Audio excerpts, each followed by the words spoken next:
Hi అండి. నమస్తే. Welcome to Durga Krishna kitchen. గోంగూర పచ్చిరొయ్యల కర్రీ చాలా బాగుంటుంది కదండి టేస్ట్.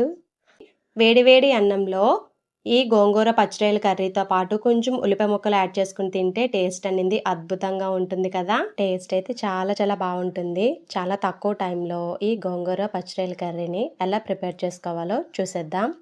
వీడియోలోకి వెళ్ళే ముందు మీకు గనక ఫస్ట్ టైం నా ఛానల్ని వ్యూ చేసినట్లయితే తప్పకుండా వీడియోని లైక్ చేసి షేర్ చేసి కామెంట్ చేయండి. మీరు లైక్ చేయడం వల్ల ఈ వీడియో అనేది మరికొంతమందికి రికమెండ్ అయ్యే ఛాన్స్ ఉంటుంది. అలానే ఛానల్ని సబ్స్క్రైబ్ చేసుకుని పక్కనే ఉన్న బెల్ ఐకాన్ని కనుక క్లిక్ చేసినట్లయితే నేను పెట్టే ప్రతి వీడియో యొక్క నోటిఫికేషను మీకు వస్తుందండి. ఇంకా లేట్ చేయకుండా ఎంతో టేస్టీగా ఉండే గోంగూర పచ్చిరొయ్యలు కర్రీ తయారీ విధానం ఎలాగో చూసేద్దాం.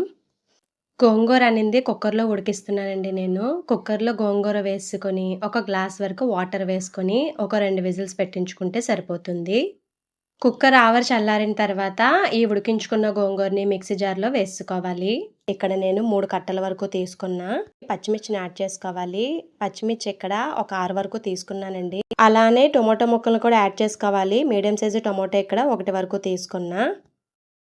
మెత్తగా బ్లెండ్ చేసుకుని పక్కన పెట్టుకోవాలి. తర్వాత స్టవ్ మీద కడాయి పెట్టుకుని దానిలోకి బ్లెండ్ చేసి పెట్టుకున్న గోంగూర పేస్ట్ని కూడా వేసుకోవాలి. అలానే పొడవుగా కట్ చేసి పెట్టుకున్న ఉల్లిపాయ ముక్కలను కూడా యాడ్ చేసుకోవాలి. మీడియం సైజు ఉల్లిపాయలు ఇక్కడ 2 వరకు తీసుకున్నానండి. అలానే టేస్ట్కి తగ్గట్టుగా ఉప్పు, అలానే 1.5 స్పూన్ వరకు కారం కూడా యాడ్ చేసుకొని ఒక 2 గ్లాసుల వరకు వాటర్ని యాడ్ చేసుకోవాలి. ఇది పుల్ల గోంగూర అండి, కాబట్టి చింతపండు యాడ్ చేయట్లేదు. మీరు నార్మల్ గోంగూర తీసుకున్నట్లయితే ఒక పెద్ద నిమ్మకాయ సైజ్ అంత చింతపండు నానబెట్టుకుని చిక్కగా రసాన్ని తీసుకుని యాడ్ చేసుకోవాలి. తర్వాత వాటర్ని యాడ్ చేసుకోవాలండి. స్టవ్ మీడియంలో పెట్టి కర్రీని ఉడికించుకోవాలండి. బాగా ఉడకడం స్టార్ట్ అవుతున్నప్పుడు స్టవ్ సిమ్లో పెట్టుకుని కొంచెం లైట్గా వాటర్ ఉన్నంత వరకు ఉడికించుకొని స్టవ్ ఆఫ్ చేసుకుని పక్కన పెట్టుకోవాలి. తర్వాత తాలింపు కోసం స్టవ్ మీద ప్యాన్ పెట్టి హీట్ అయిన తర్వాత ఒక 3 to 4 స్పూన్స్ వరకు ఆయిల్ యాడ్ చేసుకుని దానిలోకి 1/2 టీ స్పూన్ వరకు ఆవాలు, 1/2 టీ స్పూన్ వరకు జీలకర్ర వేసుకుని అవి బాగా చిటపట అన్న తర్వాత 1 స్పూన్ వరకు మినపప్పు కూడా యాడ్ చేసుకోవాలి. అలానే పొట్టు తీసిన వెల్లుల్లి ఒక 1/2 వరకు వేసుకోండి. తర్వాత కొంచెం కరివేపాకును కూడా వేసుకుని తాలింపును బాగా ఫ్రై చేసుకోవాలి.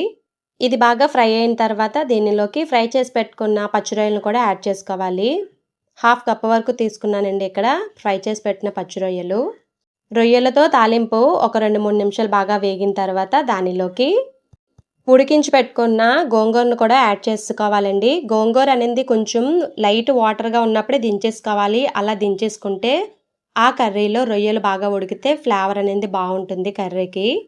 ఇలా కర్రీ కొంచెం బాగా దగ్గర పడేంత వరకు ఉడికించుకుంటే సరిపోతుందండి. అంతేనండి, రెడీ అయిపోయింది ఎంతో టేస్టీగా ఉండే పుల్ల గోంగూర పచ్చిరొయ్యల కర్రీ. టేస్ట్ అయితే చాలా చాలా బాగుంటుంది. ఒకసారి మీరు తప్పకుండా ట్రై చేయండి.